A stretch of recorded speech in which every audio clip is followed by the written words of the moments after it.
Hello guys, പുതിയ വീട്ടിലേക്ക് എല്ലാവർക്കും സ്വാഗതം. ഞാൻ ആദ്യമായിട്ടാണ് ഒരു കിച്ചൺ വീഡിയോ ചെയ്യുന്നത്. അപ്പോൾ എല്ലാവരും സപ്പോർട്ട് ചെയ്യുക, ഷെയർ ചെയ്യുക. ഓക്കെ, അപ്പം ഞാനിപ്പോൾ നെയ്മീൻ ഫ്രൈ ആണ് ആദ്യം ചെയ്യാൻ പോകുന്നത്. അതുകൊണ്ട് ഞാൻ നല്ലോണം കഴുകി വൃത്തിയാക്കി ഒരു പ്ലേറ്റിലേക്ക് മാറ്റി വെച്ചേക്കണം. അതായത് അതിൻ്റെ വെള്ളം ഒന്ന് വാങ്ങാൻ വേണ്ടി മാത്രമാണ് പ്ലേറ്റിലേക്ക് മാറ്റി വെച്ചിട്ട് ഇനി നമുക്ക് അതിൻ്റെ കൂട്ട് റെഡിയാക്കണ്ടേ. അപ്പം ഞാൻ ആദ്യം എടുത്തിരിക്കുന്നത് 1/4 ടീസ്പൂൺ മഞ്ഞൾപ്പൊടിയാണ് ഇവിടെ എടുത്തിരിക്കുന്നത്.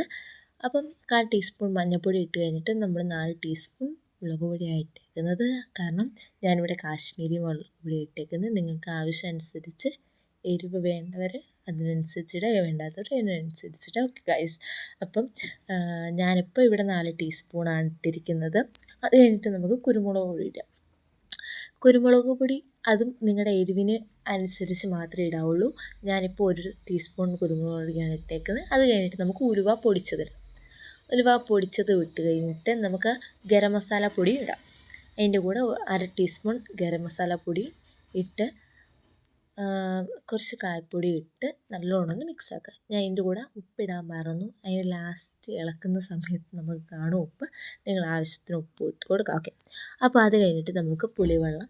ഞാനിവിടെ പുളിവെള്ളമാണ് എടുത്തിരിക്കുന്നത് മിക്സ് ചെയ്യാൻ വേണ്ടി. നിങ്ങൾക്ക് ഏതും എടുക്കാം. നിങ്ങൾക്ക് നാരങ്ങ നീര് അല്ലെങ്കിൽ വിനെഗർ ഏത് വേണമെങ്കിലും എടുക്കാം. ഞാനിവിടെ പുളിവെള്ളം എടുത്തതിൻ്റെ കാരണം എന്ന് പറഞ്ഞാൽ മീൻ നല്ലോണം സോഫ്റ്റ് ആവാൻ വേണ്ടി മാത്രമാണ് പുളിവെള്ളം എടുത്തിരിക്കുന്നത്. നിങ്ങൾക്ക് എന്തും എടുക്കാം. ഇതൊന്നും ഇല്ലാച്ചാൽ നിങ്ങൾക്ക് വെള്ളം മാത്രമായിട്ട് യൂസ് ചെയ്തിട്ട് എടുക്കും. അതൊക്കെ അവരവരുടെ ഇഷ്ടമാണ്. പക്ഷേ ഈ 3 ഐറ്റമിൽ ഏതെടുത്താലും നല്ലത് തന്നെയാണ്. സോഫ്റ്റ് ആവാൻ വേണ്ടി പുളിവെള്ളം എടുക്കുന്നത് നല്ലതാണ്. ഓക്കെ ഗൈസ്, അപ്പോൾ അത് കഴിഞ്ഞിട്ട് നമുക്ക് ഇഞ്ചി വെളുത്തുള്ളി പേസ്റ്റൂടെ നല്ലോണം അരച്ചിട്ട് അതിനകത്തൂടെ മിക്സ് ചെയ്യാം. ഇനി നമുക്ക് കഴുകി വൃത്തിയാക്കി വെച്ച മീനിൻ്റെ മേലിലേക്ക് ഓരോ മീനെടുത്ത് ഇങ്ങനെ മേലി ഇങ്ങനെ ഞാൻ തേക്കുന്ന പോലെ തേച്ച് കൊടുക്കുക. എന്നിട്ട് ആദ്യമേ മേലിയിരിക്കുന്ന ആ ഒരു ഫ്രണ്ട് പോർഷനിൽ മാത്രം നമ്മൾ തേച്ച് കൊടുക്കുക. അത് കഴിഞ്ഞിട്ട് നമുക്ക് ബാക്കിൽ തിരിച്ചിട്ടിട്ട് ബാക്കി ഫുള്ള് നമുക്ക് തേച്ച് കൊടുക്കാം. ഇതേപോലെ നിങ്ങൾ എല്ലാ മീനുകളിലും നല്ലോണം സ്പ്രെഡ് ചെയ്ത് കൊടുക്കുക. എന്നിട്ട് ഇതേപോലത്തെ രീതിയിൽ നമുക്ക് അരപ്പ് നല്ലോണം. ഇനി അത് നമുക്ക് തിരിച്ചിട്ടിട്ട് നല്ലോണം അതിൻ്റെ രീതിയിൽ തന്നെ നമ്മൾ ആദ്യം എങ്ങനെയാണോ ചെയ്യുക അതേപോലെ തന്നെ നമുക്ക് ചെയ്ത് കൊടുക്കാം. അപ്പം ഒരിക്കലും നല്ല തിക്കായിട്ട് തന്നെ എടുക്കാനായിട്ട് ശ്രമിക്കുക. വെള്ളം കൂടുകയോ കുറയോ ഒന്നും ചെയ്യരുത്. ഉപ്പ് ആവശ്യത്തിന് ഇടാവുള്ളൂ. അതൊക്കെ ഓരോ ഇത് പോകുമ്പോഴും നമുക്കറിയാം അതിൻ്റെ ടേസ്റ്റ് വ്യത്യാസം വരും. അതുകൊണ്ട് ഇതേപോലത്തെ ഒരു ഇതിൽ നമുക്ക് നല്ലോണം ഒന്ന് വെച്ച് കൊടുക്കാം. ഇനി കുറച്ച് നേരം നമുക്കൊന്ന് ഫ്രീസോ അല്ലെങ്കിൽ കുറച്ച് നേരം ഫ്രിഡ്ജ് വെക്കോ അല്ലെങ്കിൽ വെളിയിൽ തന്നെ വെച്ച് കുറച്ചൊന്ന് അടച്ച് വെച്ചാൽ നല്ലതായിരിക്കും. ഇനി നമുക്ക് ആദ്യം പാൻ ചൂടാക്കാം. ഞാനിപ്പോൾ പാൻ ചൂടാക്കിയിട്ട് ഇവിടെ ഇപ്പോൾ എണ്ണ ഒഴിച്ച് കൊടുക്കാം. എണ്ണ ഒഴിച്ച് നല്ലോണം എണ്ണ ഒന്ന് ചൂടായി വരുമ്പോഴത്തേക്ക് നമുക്ക് ഒരു കറിവേപ്പില ഇങ്ങനെ ഇട്ട് കൊടുക്കാം.